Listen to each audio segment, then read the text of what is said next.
Welcome to the Brave Widow podcast. I'm your host, Emily Jones. We help young widows heal their heart, find hope, and dream again for the future. Welcome to episode number 42 of the Brave Widow Show. Today is a special day because the day that this episode airs, it will be my 40th birthday. And I thought, what an amazing time for me to share 40 things that I have learned about being a widow these past 2 years for my 40th birthday. Now, if the sun and the moon and the stars had all perfectly aligned, this would have been episode 40, but I would have had to skip a couple weeks, and instead it's going to be episode 42. So sometimes in life, things can't be just absolutely perfect. Before I dive in, I do want to make sure that you all know that I'm doing a lot of free stuff these days and things that I think you will find helpful. So if you go on over to the website at bravewidow.com, free, I'm hosting some routine free live events that you can attend, or if you see a topic that you think might help somebody else, feel free to send them that way. I also have some free resources for you. I did a little course on how to honor your loved one, different ways that you can honor your loved one as you're moving forward in life and wanting to still honor their memory. Have a checklist in there on how other people can help you, maybe give you some ideas, give them some ideas, and some other things that I'm not going to spill the beans on, but they're out there. Again, it's bravewidow.com/free, FREE. And currently I'm doing a free live event on getting unstuck from grief, because we have a tendency to feel like we're going backwards in grief, or that we're stuck, or maybe you're 2, 3,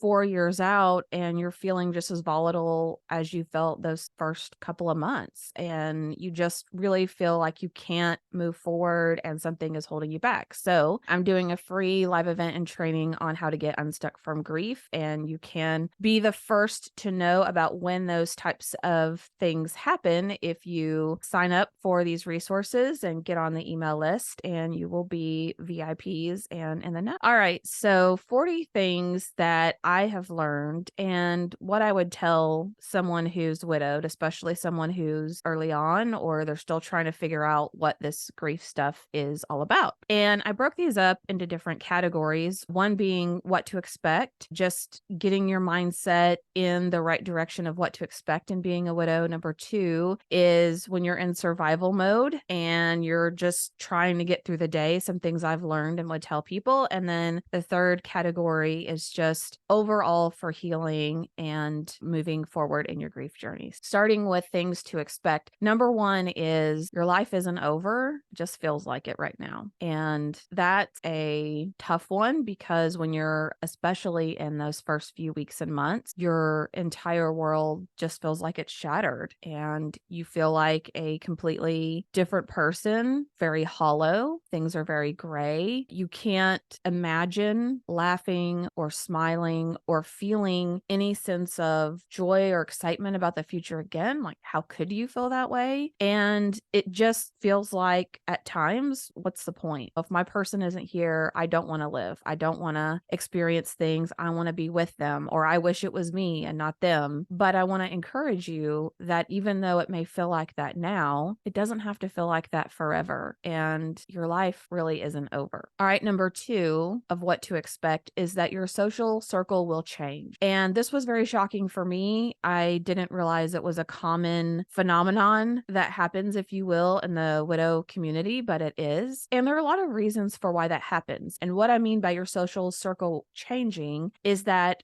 the people that you expect to be there for you, to show up for you, to support you, to let you know that they're there, usually aren't the people who actually do. And sometimes it's very surprising to realize who actually does show up for you, who comes into your life that maybe you didn't even really know that well. Some of the most consistent, assertive, bulldogish people that send cards and send messages and let me know that they're thinking of me and praying for me and that they care are people that are acquaintances that in the past I really didn't know that well. And for me, it just blew me away. Like, how can these people care so much about me and my family family and I don't really know them that well. They don't really know me that well, but you will find some of those people in your life. And it's a disorienting feeling because you've lost some of those people, but it's also an exhilarating feeling because you gain some new friends, some new acquaintances, some people that really become important in your life. Another reason why your social circle changes is because many of the relationships that we have, especially if you've been married for a number of years, are relationships you had as a couple, or maybe the connection was your spouse. I think about family members on Nathan's side. I think about friends that we had through him. Given my work life, a lot of my friends and people I knew were through work or just close family. I wasn't out in the community like he was, a social butterfly, just meeting and hanging out with all kinds of people. And so a lot of those connections change. And sometimes people just feel weird now that person's no longer there. The dynamic is just very different. The third thing under what to expect is community is key. And it's important that you find a community of people like your tribe, people who understand where you're coming from. They understand some of the challenges and mindset shifts that happen when you become widowed. They're people who are going to encourage you and cheer for you and empathize with you. And at the same time, if you're wallowing too long, if you're engaging in behaviors that are unhealthy, they're going to bring that to your attention. Like they really care about you. So there are many grief communities out there. I would love for you to be part of the Brave Widow membership community online, but maybe it's not the right fit for you. Maybe you have a good community. Either way, finding a good community of people to surround you, support you, and to give you hope and encourage you is really key. All right, number 4, make new traditions. You can still incorporate your loved one into those traditions. You can still feel like they're present with you. It just looks different. And that's really hard to wrap our minds around. And the first few holidays, birthdays, the big milestones, those are going to be tough. It's okay. Prepare for those to be tough. Stock up on tissues and Kleenex and just know that you have to get through a few instances of that for it to start feeling more normal, for your brain to start making some new memories and connections. But there are many ways that you can still honor your loved one. You can still include them in your life. And that's one of the free resources I have for you is a course and an entire workbook for you of chock full of ideas of what you can do to keep your spouse's presence and spirit still as part of your life, even as you're making new traditions. Number 5, this is going to change you. And this is something I wasn't expecting. I've talked with Nathan about being widowed. I mean, statistically, men do often die before their wives do. So I knew that was likely a chance. And I knew that I would probably really miss him and it would be hard and it would be sad. I did not expect that it would change who I am and what things I like, what hobbies I want to engage in, who the people are I want to hang around with, what relationships I want to have. And for me, this was so hard because I'm a planner. I love to dream and plan and think about the future and knew what I wanted my retirement plans to look like. I knew when I hit 60 what I wanted to do, at 80 what I thought it would look like, just all of those things in my mind of what I thought life was going to be. And all of a sudden that was gone. For someone like me, that feels very disorienting. And this process feels disorienting for all of us. But I really just felt I was just drifting in this big ocean and I had no idea. Do I still want to do that for my future? Do I still want to live on a big ranch? Do I still want to have a bunch of horses? Do I still want to travel a lot? Do I still even enjoy doing some of the things I did before? And I have come to determine that no, not necessarily. The things we enjoyed together as a couple and the plans we made together as a couple weren't as appealing when I thought about doing them by myself or doing them with another person. Maybe I meet someone else in the future and we have completely different dreams of what we want to do. So this is a really difficult one to, I think, come to terms with, is that going through this process changes a lot about who you are and the things that you choose to spend your time on or the people you choose to spend your time with. All right, number 6, grief is about and, not or. And I did a whole podcast episode on this. We'll link that in the show notes. So if you haven't heard it or you want to learn more about that you can. But we often have a misconception that we're very binary in our thinking of or. I can either be happy or sad. I either can love my spouse or move on and love someone else. I can be excited about the future or I can be sad about the past and the fact that I lost my spouse and my person. But you come to learn that grief is really both. I can be happy about the future and sad that my person isn't here to witness it. I can be excited to see my kids as they move through milestones of things that are happening and wish that their dad was sitting in the audience to also see them. I can still love and miss my person like crazy and make space for another person that I want to spend the rest of my life with. All of those things are a part of grief. And that is one of the things that makes us feel like we're conflicted or not moving forward or that we're really struggling is because we shouldn't be feeling these opposing emotions and feelings at the same time when actually that very much is a part of grief. Number 7, everyone's timeline is different. And what I mean is a timeline of healing. First of all, there is no finish line. So sorry if you hadn't learned that yet and this is the first time you're hearing it, there is no finish line to grief. And when you're newly widowed, that's the last thing that you want to hear.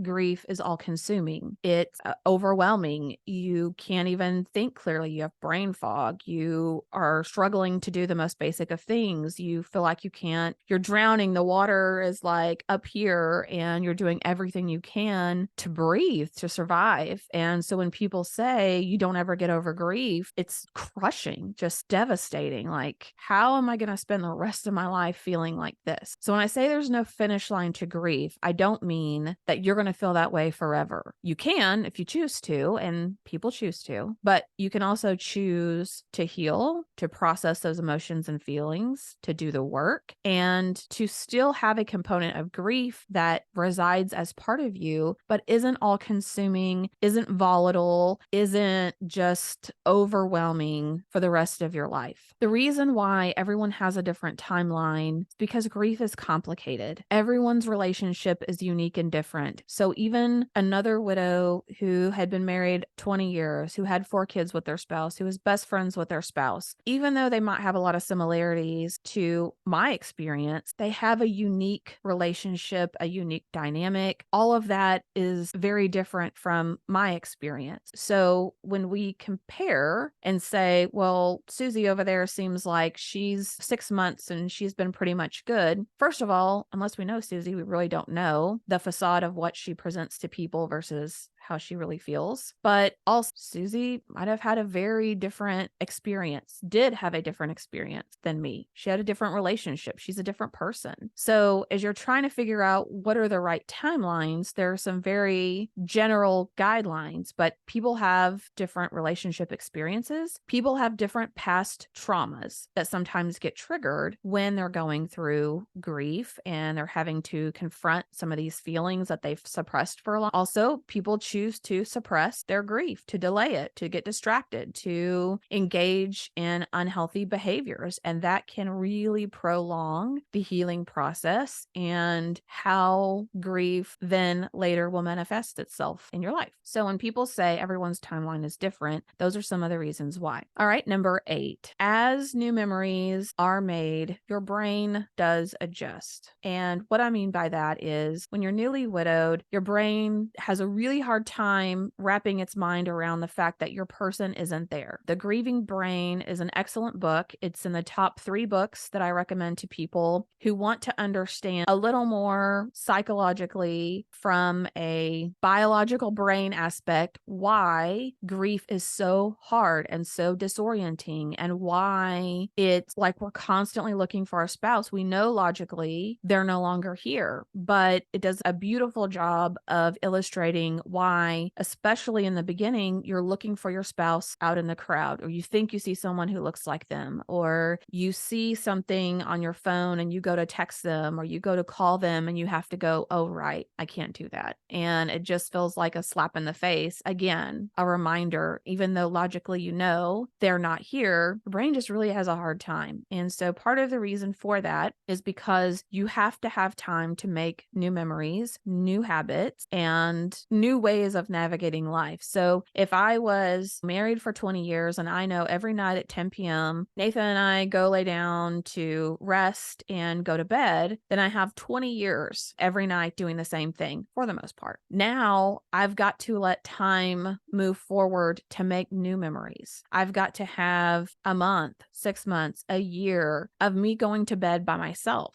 at whatever time I now choose to do that since he's no longer here. And my brain has to make new memories and new patterns so that it stops looking for him to be there. So as you think about what to expect as you're navigating some of these early days, those volatile portions of grief get easier as you make new memories, as you make new patterns, and your brain starts to associate these new habits with your person not necessarily being there. There's not associating your person there as you're making some of these new memories. All right, number 9. Guess what? The 5 stages of grief does not apply to you. And in the widow community, we hear this all the time about the 5 stages of grief and where are you at in the 5 stages? And how is it possible that I was on stage 3 and now I'm back in denial, or I'm back on step 1 and then I felt like I had acceptance and now I'm back at step 1. The 5 stages of grief, and I did another episode on this, was created by an incredible individual that did a ton of work to understand grief and acceptance of impending death for terminally ill patients. So someone in hospice, someone with a terminal diagnosis, how they moved through, and then acceptance process of what was coming for them with knowing that their life had a limit to it. This was not intended for people who had lost a loved one. It wasn't intended for widows. This is why it doesn't feel right to you. It's why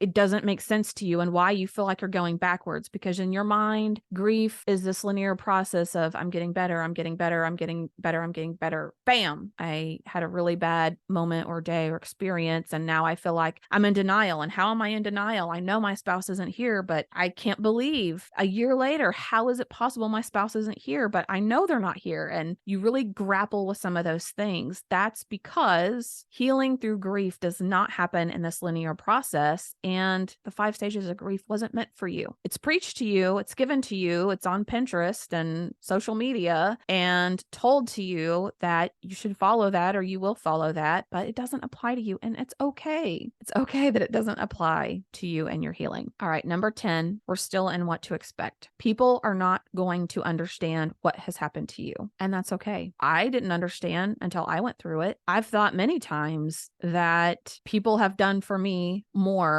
than I've done for someone who's lost a spouse or lost a loved one in their lives. And it's caused me to reflect on what I've done or haven't done for other people, ways that I haven't shown up for other people, or I haven't done something that was meaningful. And it's not because it was malicious or because I didn't care or because I didn't want to do those things. I just didn't understand the gravity of what these people are going through. I didn't understand how much it changes who they are and their ability to function and how it impacts their lives. I mean, most workplaces may give a bereavement leave. It's normally a very short period of time. It's fairly common. We don't really understand grief culturally, especially here in the States. And it's something we're not educated on. We don't talk about. We don't like talking about. It's uncomfortable. Makes things awkward. So as you're moving through this process, just realize people aren't going to understand. When you get frustrated and when they do the wrong things and they don't do what you want them to do and you feel abandoned and you feel isolated, ask yourself, did you understand before you went through it, or before someone you are very close to went through it and you got to see it for yourself? Would you have understood what to do, what to say, how to show up for people? Most likely not. And that's okay. So instead of being resentful towards people, I just look at it as they don't know, they don't understand, they're not educated. And we can either take the time to help educate them on what they need to know, or we can just let things roll off and understand ourselves that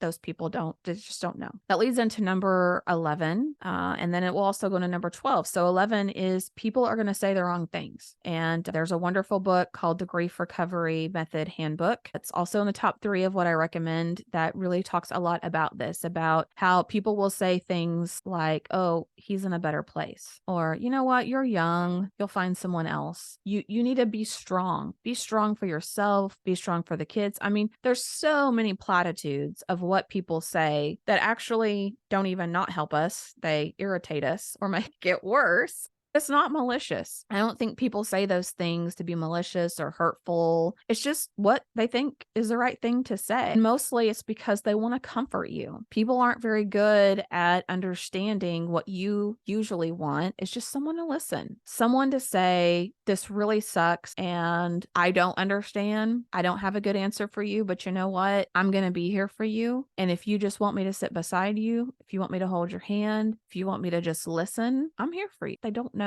So again, just prepare yourself that they're going to say things that rub you the wrong way. And I have some resources for this as well that you can have for free, and some other podcast episodes to help educate those people so that if you don't have the bandwidth to do it, if you don't feel like you have the right words, if you don't necessarily want to say those things, you can share them and help educate those people around you so they can better understand. All right, number 12, people don't know how to help you. Again, is one of the most common questions I get is, what can I do for someone who's lost a spouse? People genuinely want to help. They don't know how to help. So have a free checklist with many things on there, and whatever you're comfortable with people helping with, you can check those off, you can circle them, you can get ideas. Maybe you don't know how you want people to help you. And then if you want other people to come up with their own ideas of what they would like to do, then also they could look at that list and say, hey, I'm willing to do these 3 things. Is that going to work for you? Most people want to help and they just simply don't know how. But it is important,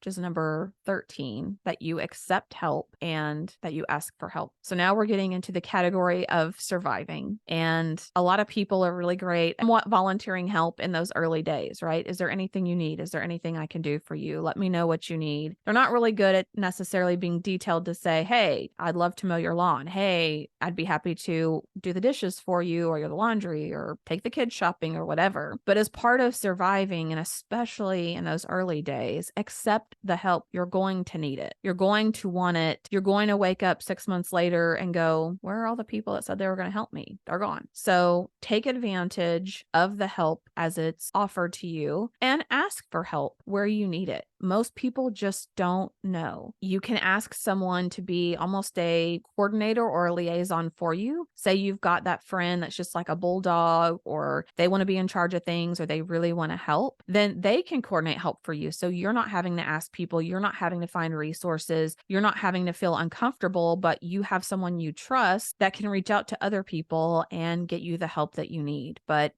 there's no award given for people who survive this without getting any help. So you're going to need it as you're surviving and you're moving forward. So accept it and don't be afraid to ask for it. Number 14, you're not alone. And it feels like nobody else understands you. How could anyone else understand you? It's very isolating. It's very lonely. It's very easy to feel that people have just forgotten about you, but you're not alone. And even if you just go on Facebook and you join some other widow groups and grief communities, you will very quickly see how many other people struggle with the same things that you struggle with, have some of the same challenges, feel guilty about some of the same things, have some of the same mindset shifts. You can very quickly see that you are not alone and you're not going through this alone. Number 15, God has not forgotten you. And it might feel like it. And you believe in God, angry. You might not understand why. You might feel like he's not real because this has happened to you. But I assure you, there are multiple verses in the Bible specifically for widows, specifically for you, and how precious that you are to him. And it may not feel like it because he's allowed your person to no longer be here. here, but he hasn't forgotten about you. And he still very much has a plan for you. Even if you're 85, 90 years old, he still has a plan for you. You're still here. So while you're still here, he has a plan for you. Number 16, sometimes bad things happen for no good reason. People want to soothe us. They want to make us feel better. They want to say things like, well, God needed this person in his army. God really needed this person. And no, he doesn't. No. I don't know that God needs much of anything, especially to call someone home or however people tend to phrase it. But you know what? Sometimes bad things just happen. We live in a broken world. We have sin and consequences of sin, and we have death and sickness and free will, which means things can go wrong. Free will means that people can be murderers, people can steal, people can make bad choices, and there's no immortal immunity to the repercussions of that. But that doesn't mean that even though those bad things happen and there's no good answer for them sometimes, that good things can't come out of it.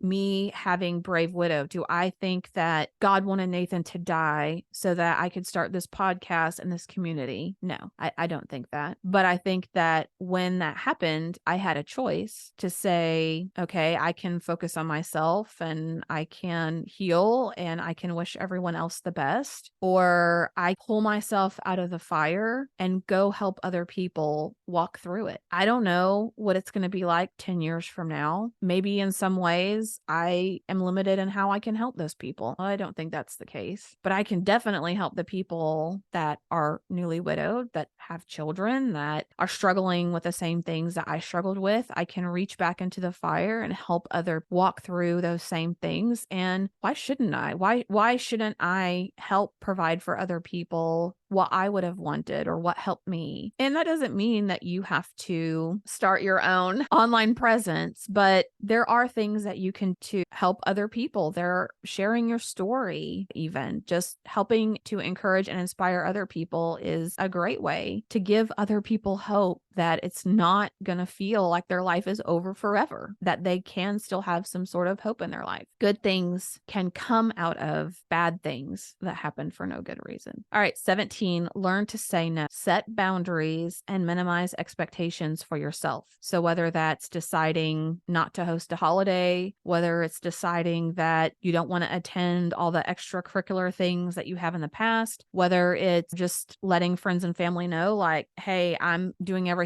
I can to survive right now. I'm not going to be good at responding to text messages. I'm not going to be good at calling you back. I don't want to answer 25 people who are asking me, how are you? How are your kids? I don't want to copy and paste the same answer all the time. I'll post everything here, or I'll share updates when I can, as I feel like I have the ability to. But set boundaries and minimize expectations on yourself. Trust me, I'm a high achiever. I'm a person that I will do whatever it takes to get something done. So this was really hard for me personally to be able to stand back and say, whether or not I can do it, I choose not to. And I choose lower the amount of responsibilities and expectations, and to set boundaries to say, I'm not beholden to texting you back in a certain amount of time. Number 18, find a new routine that works for you. And this is really hard in the beginning, especially if you have kids or you're working and trying to navigate things around the house and you have pets or animals or all these other obligations, and you've got to figure out what this new routine looks like. But try to ease yourself into a new routine so that, again, your mind can start to form these new patterns and these new habits, and your life doesn't feel quite so volatile. Number 19, wait on big decisions where you can.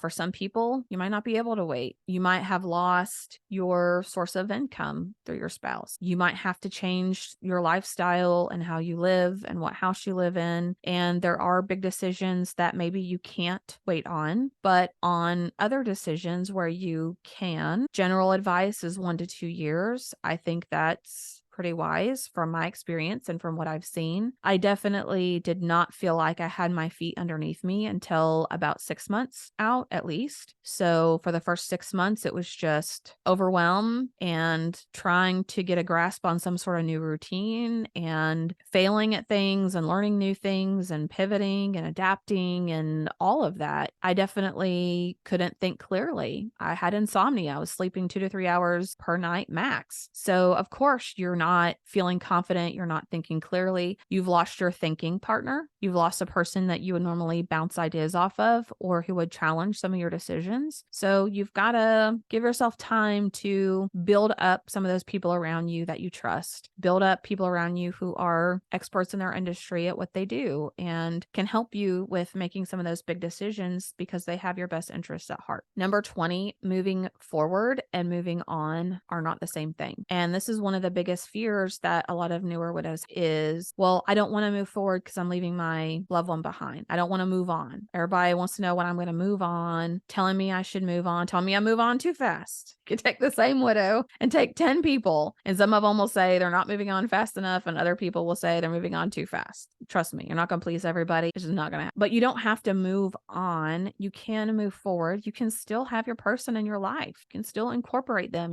There's so many things that you can do to help keep their spirit and their presence with you and to help even have a physical element of what that looks like. So you can move forward. You don't have to be stuck in the grief and the sadness and the pain and feel guilty about that. You can move forward without moving on and leaving your spouse in the past. Number 21, communication is crucial. People are not mind readers. People don't know what your boundaries are unless you show them or unless you tell them. People don't know you need help unless you tell them. Your community doesn't know how to surround you and support you and help you if you don't tell them or you don't respond or say, I really am not at a place where I can commit to a lot of responses right now. So it's very crucial that you communicate. Number 22, we're still in the category of survival. Not now doesn't mean not ever. You're allowed to change your mind. It's great. You can change your mind. It's okay. Now, on big decisions, it's harder to change your mind because it may mean a lot of things. Like if you decided to sell your house and now all of a sudden you want to buy it back a year later, you can change your mind. It's a little bit tougher to do on those big decisions. But for the most part, on the new routines, on setting boundaries and expectations, all of those things, you can change your mind. I didn't host Thanksgiving the first year. And for part of my family, I haven't hosted it since, but I have hosted Christmas and other things. And I just adapt and change as I feel I'm ready and I want to do those things. So, you're allowed to change your mind. All right, 23, wear the ring or don't wear the ring. Just don't overthink it. This is I really struggled with this, and some people really, really do. Do I wear the wedding ring? Do I wear it on my right hand? Do I turn it into a necklace? Do I take it off after a certain amount of time? What are people going to think if I take it off? What do they think if I leave it on? If I take it off, does that mean I don't care about my person? Does it mean that I'm ready to date someone else again? If I leave it on, does that mean I'm the sad widow that can't get over losing their spouse and that I still wish they were here and I was married to them and all that? I mean, I have done everything with my ring. I even turned it into a necklace at one point. I ended up hating that decision and turning it back to the original ring. I'm telling you, some days I would wear it. Some days I wouldn't wear it. In the beginning, it really aggravated me to wear it because it was a constant reminder he wasn't there. And so it felt like, honestly, I was lying to myself by saying, oh, I'm wearing this ring. I'm married. It just agitated me because it was a reminder he was there. Then on other occasions, I felt like it was a beautiful ring. I wanted to wear it. I wanted to feel closer to him. So I'd wear it. Some days on my left hand, some days on my right hand. There's no rules here. Just do what you want to do. And if you want to, again, you're allowed to change your mind. One day you want to wear it. The next day you don't want to wear it, don't wear it. Some people only wear it on special occasions. Some people turn it into an heirloom item. Some people repurpose it, or they'll combine the bands with their spouses and make a whole new piece of jewelry or turn it into a necklace or something like that. Just whatever you feel like doing, do what you want to do and don't worry about what everyone else is thinking. I worried about that way too much. And at the end of the day, nobody cared. When I was ready to start dating again, I thought, well, I'm going to have to take off my ring, right? Like, who wants to date someone that looks like they're still married? And so I hadn't worn it for quite a while, and people were still shocked when I would meet them just at church or out and about or whatever. And I would say I was widowed. And it's not that I expected them to think I was widowed, but they were surprised I wasn't married. I'm like, well, I'm not even wearing a wedding band. Why would you think I'm married? I guess I have that like wife look about me. I don't know. But then I started realizing like some people just really don't pay attention to what jewelry you're wearing or not wearing. So yeah, it might discourage someone from approaching you in public. Obviously, they're probably not going to do that if it looks like you're wearing your wedding ring on your wedding finger. But other than that, most people are kind of oblivious. And a lot of people have shared experiences where the person they're dating doesn't care and doesn't even care if they wear that ring for the rest of their life. So you just do what you want to do and don't worry about it. Number 24 is to prioritize, focus today on what has to get done today. I'm a list person. I love lists. I've got lists right now on Post-it notes stuck to my monitor of things that I want to do or need to do. So for me, this is something that I know I shouldn't be overwhelmed by a list. I should easily be able to prioritize it. But in the beginning, I really struggled with that because I saw all of these things on my list and I saw things that were getting added to it every day at a very rapid pace versus the number of items I was crossing off. And I remember talking to my dad and just saying like, I just feel so defeated. Every day I'm adding 3 or 4 things to this to-do list, half of which I don't even know how to do because Nathan handled all that. And yet I'm only taking off maybe one thing every day or every 2, like this thing is just multiplying and it feels so overwhelming. And he just said, just focus today on what has to be done today. He's like, those things on your list don't have to be done today, do they? Well, no. So I learned to put things on my calendar, call a repair person on Wednesday. It doesn't have to be today. Organize this closet 2 weeks from now. Who cares? It doesn't have to be done today. So as I started to really prioritize things by when they had to be done, that list felt a lot less intimidating. All right, that wraps up the things that fall in the survival section. So 25 through 40, we're going to talk about are things related to healing.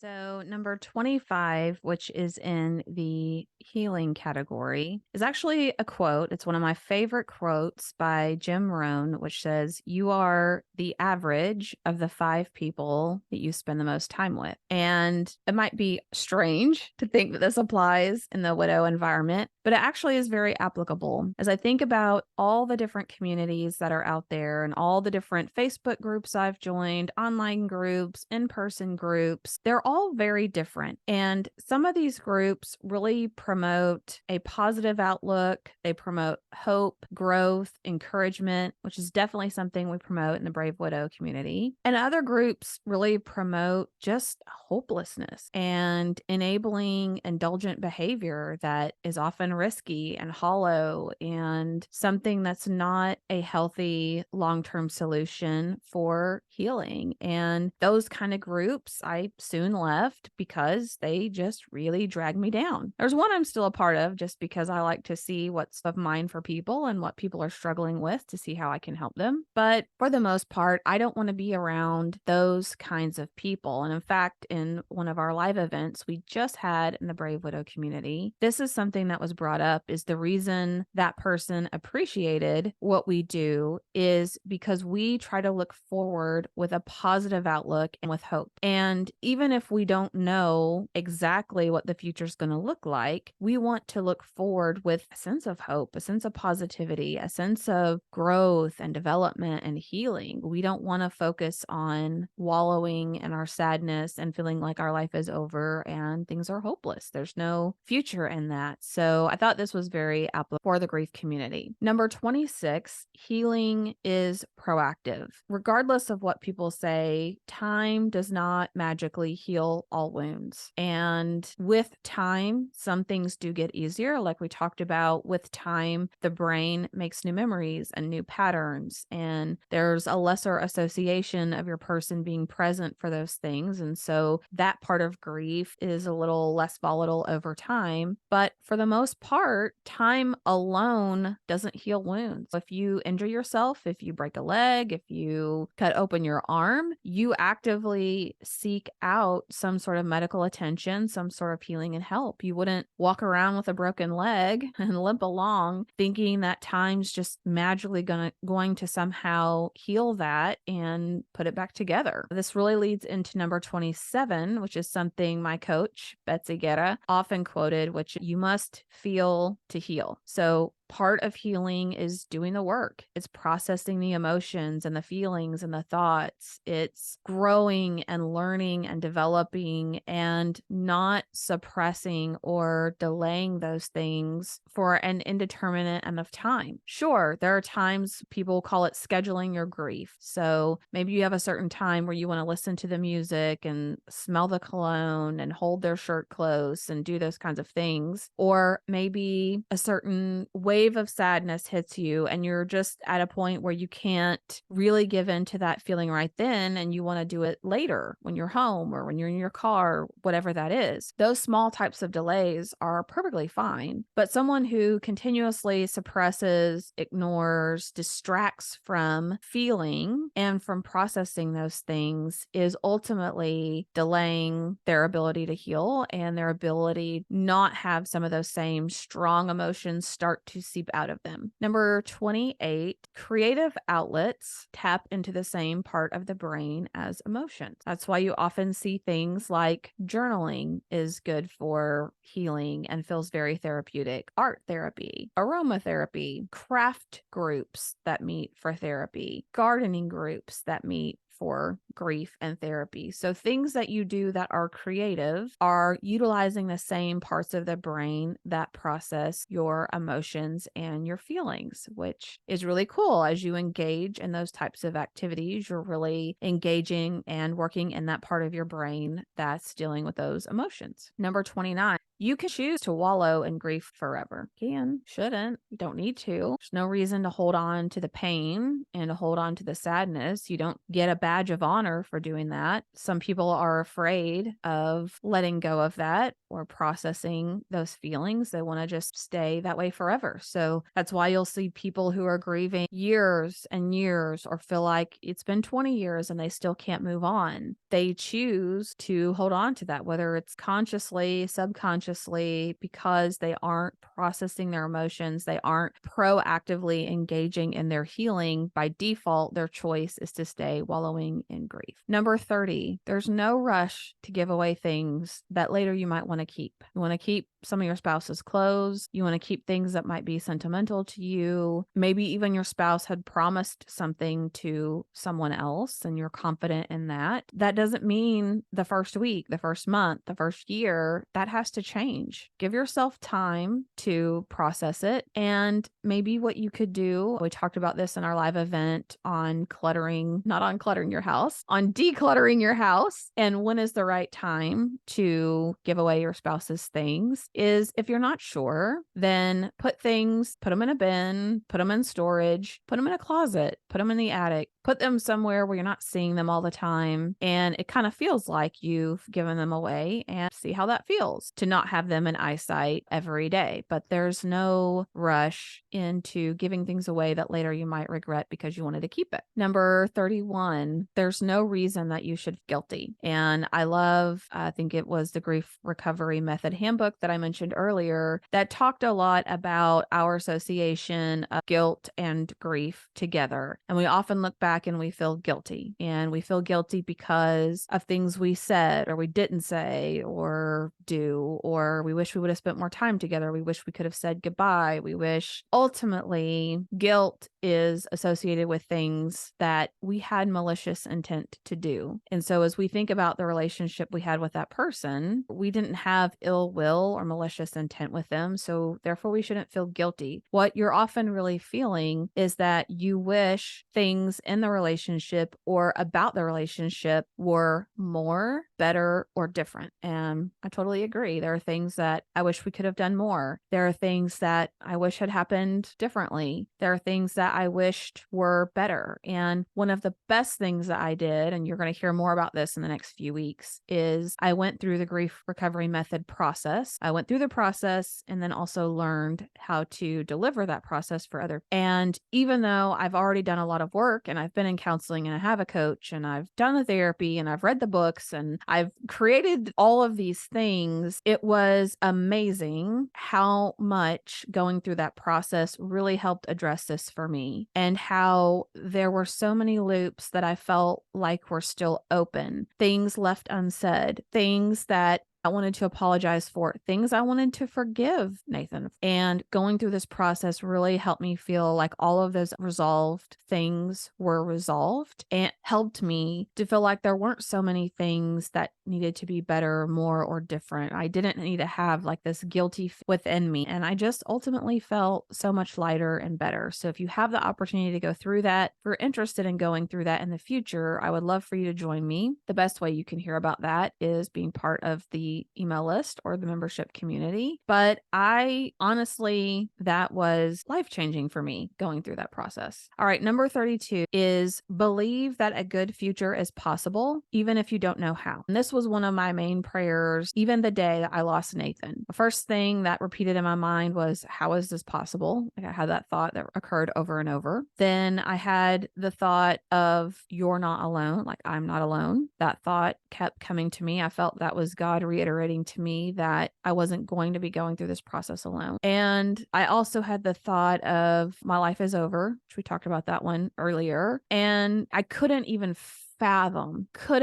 fathom for many months, and sometimes year, 18 months later, sometimes it was just so hard to wrap my mind around, how is it possible to be excited about the future again, to have a good future again? I don't even know how, but I believed some way, somehow it was going to be possible. I saw that it was possible for other people. I saw that I would be able to somehow find that again. And I made it my mission to learn as much as possible, to do the work as much as possible, because I wanted to be able to have a good future. I did not want to look at the future and think that it was all just downhill from there and that I was going to be miserable the rest of my life. Number 33 is to journal or document the memories, the sayings, the habits that your person had. Keep those fresh in your mind and in your memory. Document them while they're there, and those will be that you can treasure for many years from now. One of the things that we often fear as widows is that we're going to forget our person. We're going to forget things that made them. And I even like remembering things that annoyed me and we were married, things that just irritated me, because after I lost Nathan, then those were things that just reminded me that he was a presence in the house and he was there, and that was just part of him, and that's where his quirks are, things that we had to navigate. So journal those things, document them, or make a video or a voice recording of things as you remember that, so you have that for many years to come. Number 34, try new things even when you're scared, especially when you're scared. And this was really a tough one for me. After Nathan died, I really realized how much my social circle was people that I worked with and Nathan, maybe some close family members. But I didn't really have friends outside of that. At the time, I didn't think I had time to establish some of those things. But there were things that I wanted to learn in groups that I wanted to be a part of. And I remember I've talked about wanting to do real estate investing and wanting to learn more about that and what that looks like. So there was a local group that meets once a month. And I remember it was May. So it was just under a year after he had died. And I remember being excited to meet some new people. I'm also a hardcore introvert, so I don't do well with small talk. I don't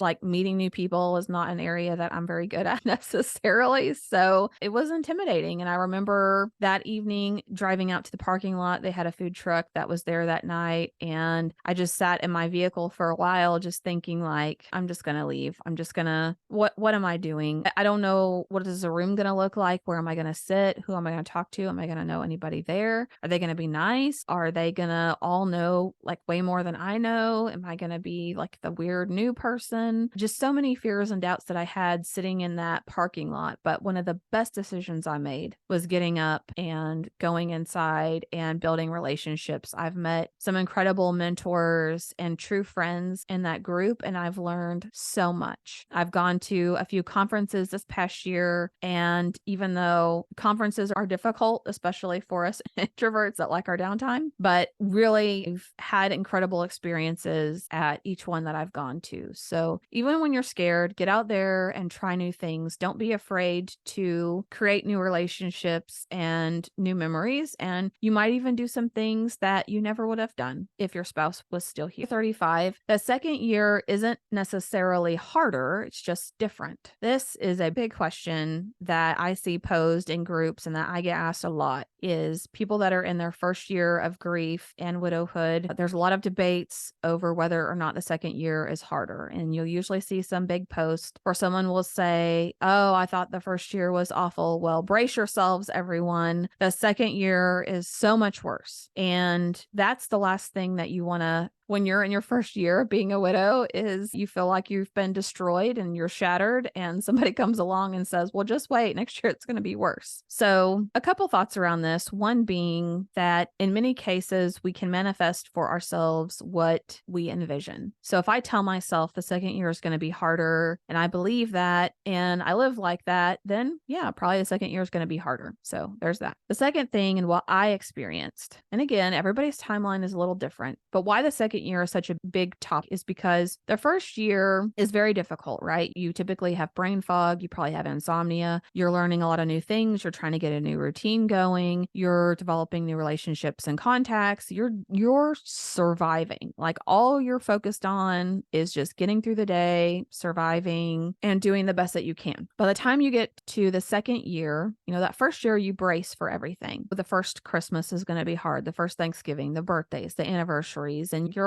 mentally prepared to go through that. By the time the second year comes around, you've gone through a lot of those firsts already, and you've already survived. You typically have your new routine in place, or you have your plans for what may be changing about that in the future. The second year is less about surviving and more about this is my new reality. Like this, okay, it's hitting me now. This is permanent. This isn't a bad dream. This isn't a nightmare. This isn't a short term, like we're just apart from each other and we're going to come back together and life's going to be okay. This is really happening to me. Those were a lot of the thoughts that I had in the second year. And I still, on some of the milestones, would be braced and prepared that it might be hard. But I also felt like there were moments in the second year I wasn't prepared for. It would just hit me out of nowhere. Like I'd be having a good day. I'd be laughing about something, having a good time. And just out of left field, I would be hit with a wave of sadness. I think I experienced more about that the second year. So what I try to tell people is the second year doesn't have to be worse or harder by any means, but you might realize that it just feels different. And this is part of just transitioning into what your future state and your life looks like. So July 17th was the day Nathan died in 2021. So I've just surpassed the 2-year mark. I'm now the age that Nathan was when he died. Well, I will be by the time this airs, 40. And it's weird thinking that most likely I'll be older than Nathan. Like he gets to die at a nice, cool 40 and I may be 80 or 90. I mean, I may be 40, who knows? But yeah, most likely I'm going to be older. So it's kind of a weird concept. And it's just different as you're transitioning. Number 36 is to share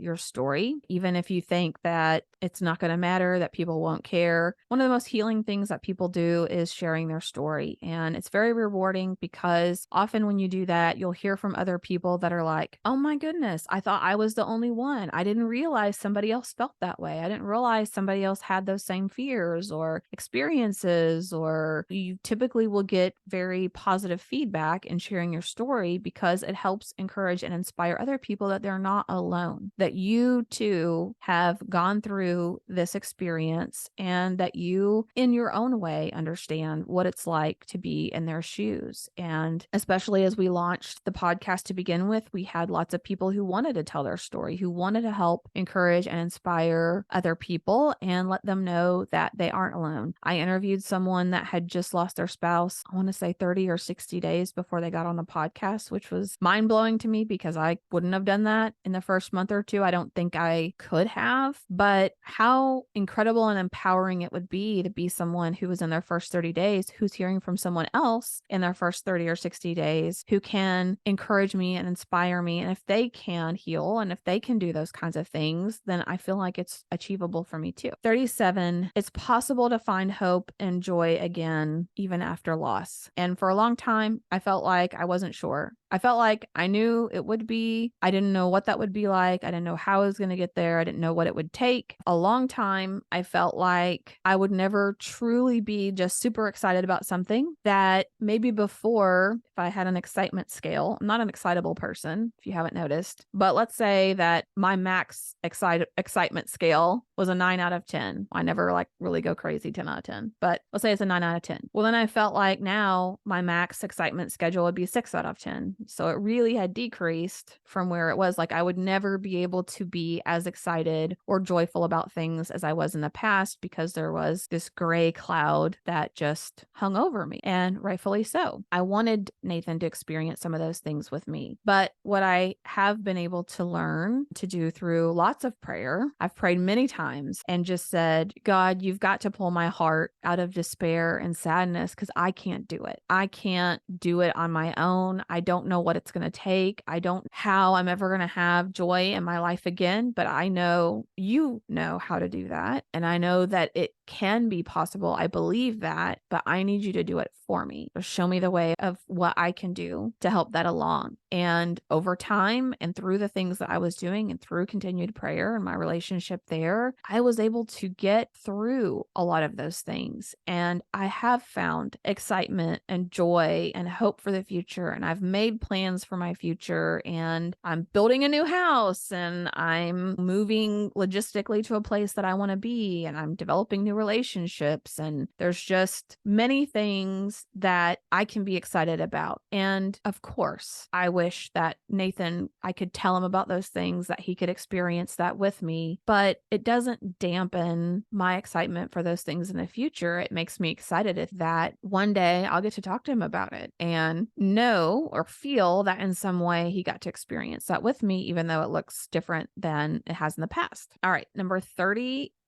indulgences can become distractions. So you hear this a lot where people will say, you deserve this, you go girl. We call some of these like overspending retail therapy, right? And we indulge in things like overeating, undereating. Some people indulge in exercise. They over exercise or have other hobbies. And a moderated approach is perfectly healthy and fine and probably helpful in a grieving state. So exercise. There's an amount of exercise that helps with healing, that helps with your physical body, helps with depression and anxiety. But there is a point where if you're constantly exercising and you're obsessing over it and you're overindulging in that it can distract you from grief and from healing. This is one of the areas where things like dating too soon can become actually a distraction, because you get caught up in all the wonderful things about developing a new relationship with someone, and you're lonely and you're searching for that connection, that you really suppress and move away from processing what you've been through and what's happened. And it can create a very volatile environment for you. So just be mindful of some of those things that you might participate in, whether or not you're overindulging in them. Number 39, good sleeping habits can be formed over time, even without medication. So for many months, I had horrible insomnia, 2 to 3 hours of sleep per night max, and I'd just be wired, like wide awake. And it wasn't like I was sad, like I wasn't awake crying my eyes out. I was just awake. I remember assembling furniture at midnight. I mean, it was the most, if I didn't have the brain fog, it would have been the most productive time of my life, probably, because I couldn't focus to read a book. I couldn't focus to watch TV or a movie. I didn't care about any of that. So I just like did stuff or just toss and turn in bed and wished I could fall asleep. But the grieving brain does a really nice job talking about developing good sleeping habits. And as you are developing new habits post the loss of your spouse, you can get through the insomnia and have more of a reliable sleep pattern without having to rely on medication. And some of the inherent dangers that they mention in the book with using medication is that can become your new habit. So you get used to having the sleep medication, being addicted to that, or used to having to have that. And I'll tell you, I tried Unisom, I tried melatonin, I tried cocktailing both of them together.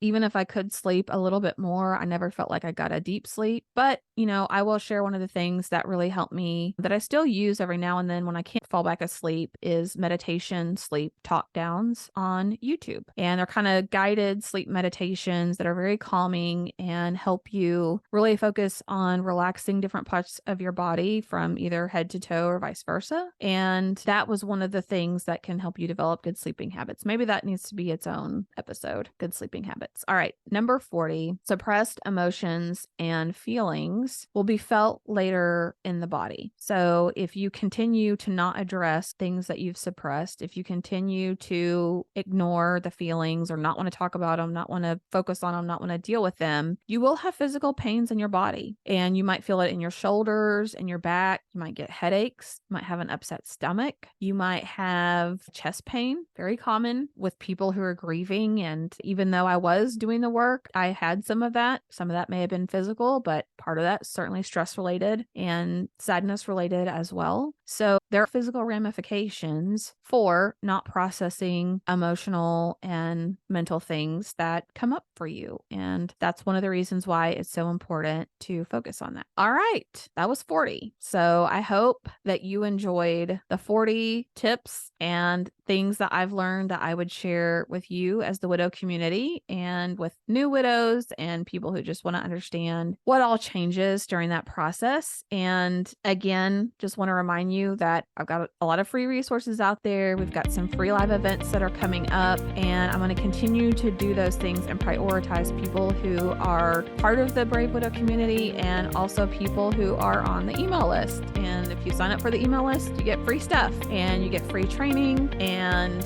you get to hear the latest and the greatest about what all is happening with the Brave Widow group. So go sign up, bravewidow.com/free, and I hope to hear from you soon.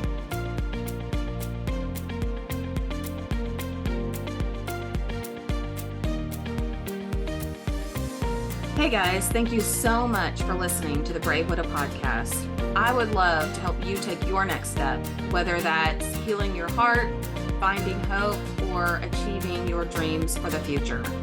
Do you need a safe space to connect with other like-minded widows?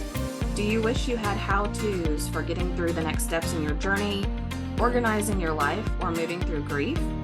What about live calls where you get answers to your burning questions? The Brave Widow membership community is just what you need. Inside, you'll find courses to help guide you, a community of other widows to connect with, live coaching and Q&A calls, and small group coaching where you can work on what matters most to you. Learn how to heal your heart, find hope, reclaim joy, and dream again for the future. It is possible. Head on over to bravewidow.com to learn more.